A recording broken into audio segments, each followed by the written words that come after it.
Welcome back to Superbly Said Advanced English Vocabulary and Phrases. Glad to be back. Yeah, and today's material is actually brought to us from a SpeakDuo lesson. So if you're looking to practice the exact phrases we're going to talk about today, you can go to SpeakDuo.com to meet new people from around the world. Oh, that's a great resource. It really is. Yeah. You know, practicing English on video calls to become more confident with your speaking abilities. Right. And just to set our mission for this particular deep dive, we are looking at materials specifically designed for advanced English learners. I mean, this isn't your standard beginner vocabulary list. Oh, definitely not. So, have you ever walked into a normal Tuesday morning meeting, clutching your coffee, expecting a standard budget update, and suddenly your manager announces the entire department is being completely restructured? Oh, yeah. The absolute worst feeling. Right. Your heart just drops. You have to give a status report in 3 minutes, and your entire plan is suddenly useless. Yeah, you're just scrambling. Exactly. So today we are exploring the exact vocabulary you need to describe that kind of chaos. The mind-numbing realities of the workplace and those secret social dynamics happening behind the scenes. It's going to be a good one. Yeah. So let's jump right into that feeling of unexpected panic, starting with our first phrase, which is to blindside someone. Right. So to blindside someone means to surprise someone negatively and leave them entirely unprepared. And what's really crucial here is the psychological distinction between this phrase and simply saying, to surprise someone. Because a surprise can be a fun thing. Exactly. A surprise is emotionally neutral until the event happens. Like walking into a dark room and having your friends jump out with a birthday cake is a surprise. Right, but a blindside is never a birthday cake. Never. I mean, a blindside is inherently negative and damaging. The reason we use this specific idiom goes back to its literal origins in sports and driving. Think about the blind spot in a car. Oh, yeah, where you check your mirrors, you do everything right, you follow the rules. Yeah. Yes, exactly. But a vehicle is in that one specific angle you physically cannot see. So when you say you were blindsided, you are subtly communicating to the listener, like, this wasn't my fault, I wasn't negligent, I was just hit from an invisible angle. I really like that nuance. It sort of removes the blame. So in that Tuesday morning meeting scenario, you could tell a colleague later, that sudden policy change completely blindsided the staff during the meeting. You're explaining why everyone panicked without making the staff look incompetent? Spot on. And for those of you preparing for the IELTS exam, particularly part 2, where you have to tell a short story about a disruption or a challenge, this is a highly strategic phrase. Oh, I bet examiners love that. They do. You might say, a last-minute schedule change blindsided me, and because of that, I missed a crucial appointment. It instantly proves to the examiner that you grasp, advanced emotional defense mechanisms in English. So if you're hit from that invisible angle and you get blindsided, you obviously can't prepare. I guess you just have to rely on raw talent to survive. Which brings to mind our second phrase, to wing something. Yes. Winging it. But I have to ask, because I've always thought of winging it as a bit of a humble brag, like, oh, I didn't even study, I just winged it and got an A. Is it actually supposed to be a positive thing? That is a very common misconception. Let's break down the mechanics of it. To wing something means to do something without preparation or planning. But people often confuse it with to improvise. They aren't the same. No, because improvising is a recognized, highly cultivated skill. Think of a jazz musician. They improvise. They know the scales perfectly so they can invent in the moment. Right, they have the foundation. Exactly. Winging something, on the other hand, comes from the theater. In the 19th century, an underprepared actor would stand near the wings at the side of the stage, secretly relying on someone to whisper their forgotten lines to them. Wait, really? So it literally comes from not knowing what you were doing and hoping you don't fail publicly? Precisely. It implies that you should have prepared. But out of necessity, maybe you were blindsided, maybe your computer crashed, you just couldn't. You were surviving by luck, not art. Wow, that reframes it completely for me. So if I'm explaining a disaster to a boss, I might say, listen, I had to wing the presentation after losing my notes on the train. You are confessing to the lack of preparation, but claiming a minor victory that it didn't entirely crash and burn. Yes, exactly. And returning to our IELTS Part 2 context, if you are asked to describe a time you had to adapt, you could say, I winged a short speech when my presentation slides completely failed to load. It shows the examiner you understand the vocabulary of last-minute survival. But the adrenaline of winging a presentation eventually fades, and you just crash back down into the reality of everyday corporate life. And most workplace frustration isn't really about chaos, is it? No, it's usually the complete opposite. Right. It's about days when time practically stops, which is our third phrase, mind-numbing.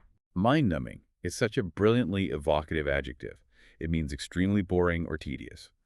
But we do have to distinguish it from the physical sensation of being exhausting. Right, because if I spend the weekend helping a friend move heavy furniture up 3 flights of stairs, I'm exhausted. My muscles are done. But I wouldn't call moving boxes mind-numbing. Exactly. Exhausting is physical fatigue. Mind-numbing is intellectual fatigue from pure, repetitive tedium. Think about the word numb. It's what the dentist does to your mouth so you can't feel pain. Oh, that's a great comparison. Yeah, so a mind-numbing task acts as anesthesia for your brain. Ah. It is so profoundly uninteresting that your cognitive functions just want to shut down. I think we have all felt that anesthesia. You might vent to a coworker. Sorting those decades-old paper files all afternoon felt completely mind-numbing.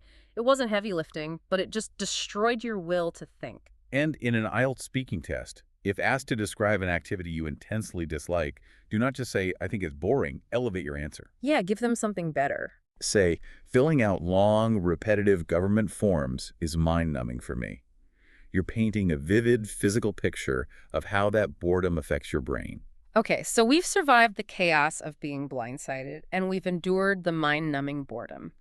Now let's talk about actually thriving. The fun stuff. Yeah.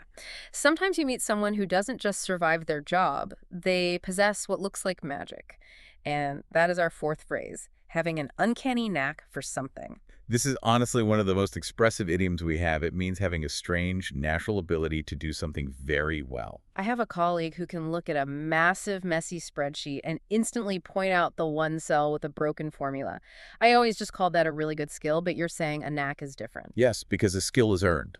You study the spreadsheet formulas, you practice, you take courses, you develop the skill. Yeah. A knack feels almost unearned. It just comes naturally. Yeah. And when you add the word uncanny to it, it gets fascinating. Uncanny, right.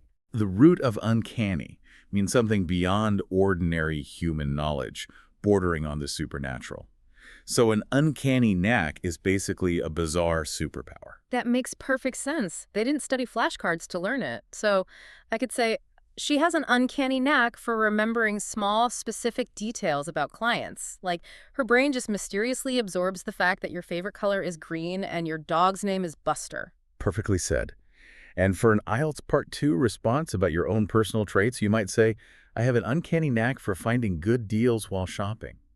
It sounds incredibly natural, slightly playful, and highly advanced. But here's the catch, right? Having a knack or a superpower doesn't mean you actually get the job done. I've known plenty of naturally gifted people who just quit halfway through. And that friction brings us to phrase number 5, to follow through with something. Right. To follow through with something means to complete an action or plan that you originally started. Now, I can hear a listener asking, isn't that just a long way of saying to finish?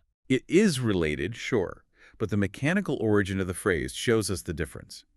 The concept comes from sports, like a tennis stroke or a golf swing. Finishing is just the moment the racket hits the ball. Okay. But if you stop your arm exactly at the moment of impact, the ball will go entirely in the wrong direction. You have to follow through. You have to continue the swing even after the primary action is done to ensure the desired result. Oh, that is a brilliant way to picture it. It's not just crossing the finish line, it's the continued momentum and commitment even when it gets difficult. Exactly. So in a workplace context, you might admit, we launched the new software brilliantly, but management struggled to follow through with the ongoing staff training. Like, they hit the ball, but they dropped the racket afterward. That's a perfect example. The initial enthusiasm just faded. In an IELTS context, if you are discussing how you achieve your personal goals, you could explain, breaking large goals into small daily steps helps me follow through. You are showing you understand that success requires a sustained mechanism. And, of course, keeping that momentum is incredibly difficult if you let tiny problems derail you along the way. Which leads perfectly into our strategy for protecting our goals, phrase number 6, to nip something in the bud.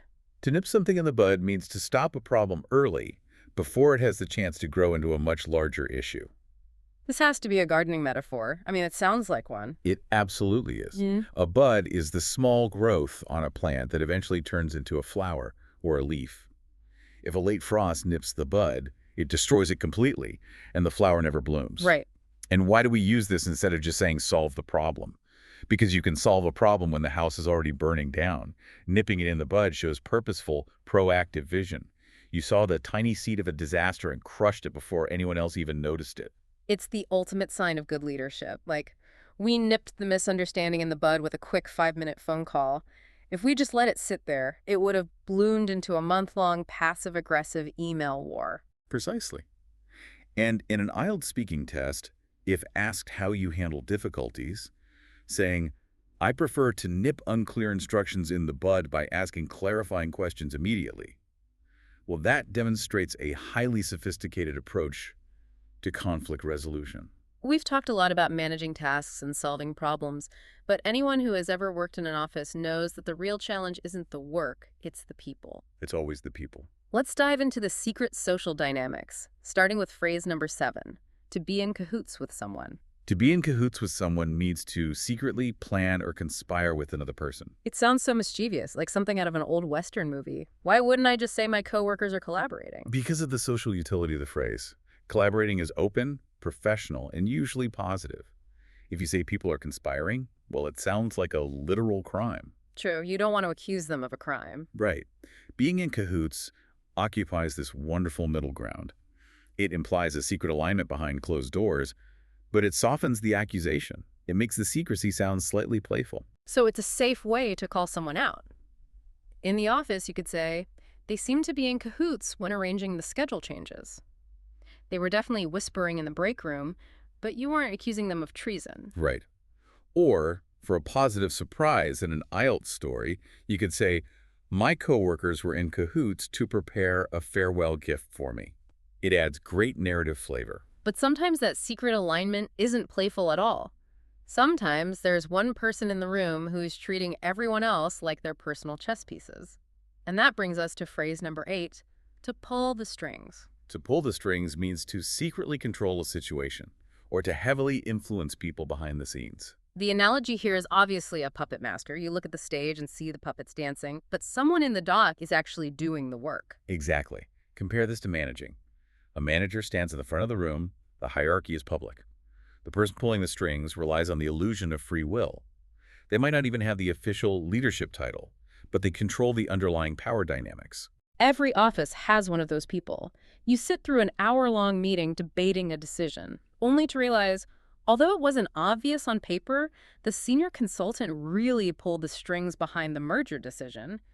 The meeting was just theater. Yes.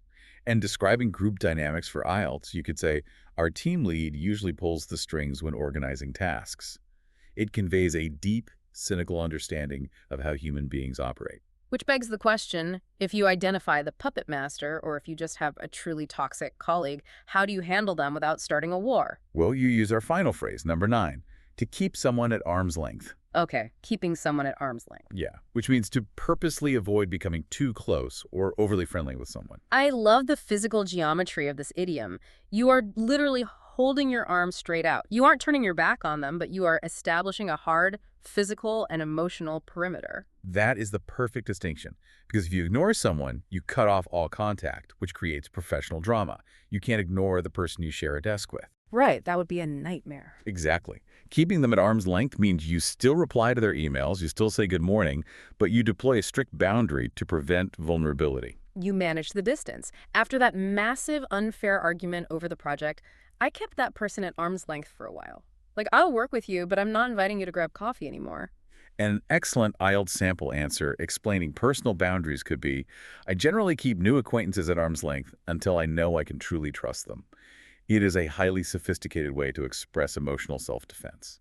All right, we have unpacked 9 incredible idioms, from surviving chaos to managing toxic colleagues. Now it is time for the superbly said quiz. We are going to test your attention. Yes, I will read out 8 scenarios based on what we just learned. The host will provide option A, option B, and option C. Then you will be invited to pause and think. After a moment, I will reveal the answer, repeat the idiom, and remind you of the context to cement it in your memory. Let's do it. Question number 1. The CEO's abrupt resignation managed to blindside the entire board of directors, meaning it managed to. Option A.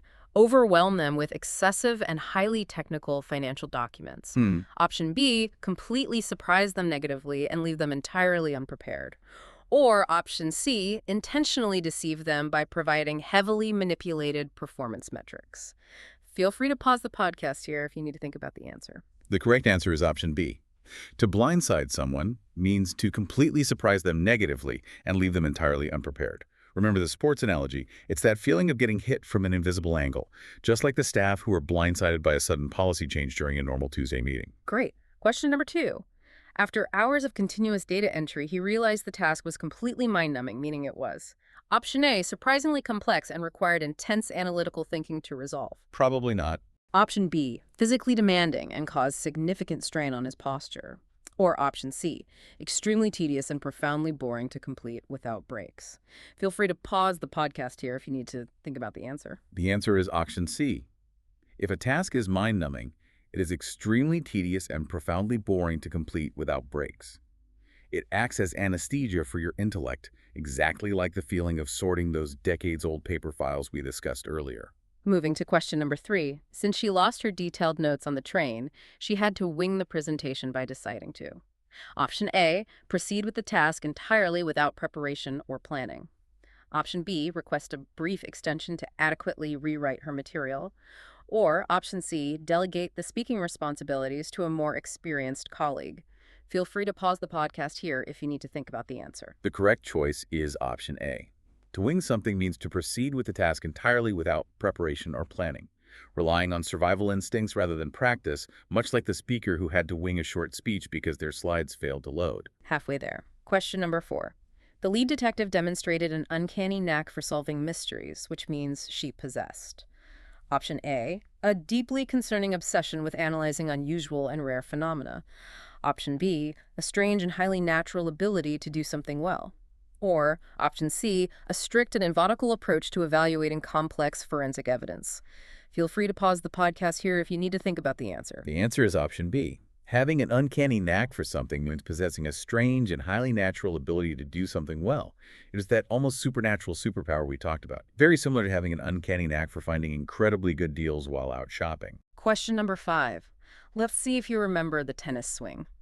The committee proposed a brilliant initiative, but they unfortunately failed to follow through with it, meaning they failed to. Option A, fully complete the ambitious plan that they had originally started. Option B, thoroughly investigate the potential risks associated with the new strategy. Or option C, properly communicate the core objectives to the relevant stakeholders involved. Feel free to pause the podcast here if you need to think about the answer. You should have chosen option A. To follow through with something means you fully complete the action or plan that you had originally started. It is all about maintaining the commitment and momentum, just like struggling to follow through with daily staff training after a big software launch. Question number 6. Entering the realm of office politics. The investigative journalist discovered that the mayor was in cahoots with the developers, which revealed they were. Option A, engaged in a highly public and extremely bitter legal dispute. Oh, definitely not that one. Option B, completely unaware of the unethical practices being quietly conducted nearby. Or option C, secretly planning or conspiring to achieve an undisclosed mutual objective. Feel free to pause the podcast here if you need to think about the answer. The correct answer is option C. To be in cahoots with someone means you are secretly planning or conspiring to achieve an undisclosed objective. It's that playful phrasing for closed-door plotting, whether it's corrupt politicians or just your coworkers being in cahoots to prepare a surprise farewell gift for you. Almost done. Question number 7. Although the manager was the public face of the operation, the silent partner actually pulled the strings, meaning they. Option A provided the necessary funding to keep the struggling enterprise afloat. Option B secretly controlled the underlying situation and heavily influenced key decisions. Or option C handled the tedious administrative tasks required for daily business operations. Feel free to pause the podcast here if you need to think about the answer. The correct option is B. If someone pulled the strings, it means they secretly controlled the underlying situation and heavily influenced key decisions. We liken this to the invisible puppet master, much like the senior consultant who secretly pulled the strings behind a merger decision from the shadows. And finally, question number 8. Recognizing his colleague's manipulative tendencies, David decided to keep him at arm's length, meaning David decided to. Option A, Purposely avoid becoming too close or overly friendly with him. Option B, directly confront him regarding his consistently toxic professional workplace behavior. Or option C, closely monitor his daily communications to gather definitive, incriminating evidence. Feel free to pause the podcast here if you need to think about the answer. Our final answer is option A. To keep someone at arm's length means to purposely avoid becoming too close or overly friendly with them. It's about setting a strict diplomatic boundary for your own protection, exactly like distancing yourself after an argument and keeping that person at arm's length until trust is restored. And that wraps up the superbly said quiz. As we conclude today's analysis, I want to leave you with a thought regarding the true power of this kind of idiomatic language. We've spent a lot of time analyzing the origins and hidden meanings of these phrases. That's because mastering phrases like pulling the strings or nipping it in the bud doesn't merely expand your dictionary vocabulary. Yeah, it goes deeper than that. It really does. It actually equips you with the tools to navigate the hidden social layer of the English language. When you use these phrases, you shift from simply communicating basic facts to effectively communicating subtle intentions, power dynamics, and personal boundaries. You are no longer just speaking the language, you are wielding it. That is such a powerful perspective. The words we choose really do shape how much agency we have in the room. Thank you so much for joining us for this deep dive into advanced English vocabulary. We highly encourage you to take these phrases, whether you're dodging a blindside or putting your uncanny knack to work, and confidently try using them in your next meeting or your next IELTS speaking practice. Until next time, keep practicing, keep following through, and we'll catch you on the next one.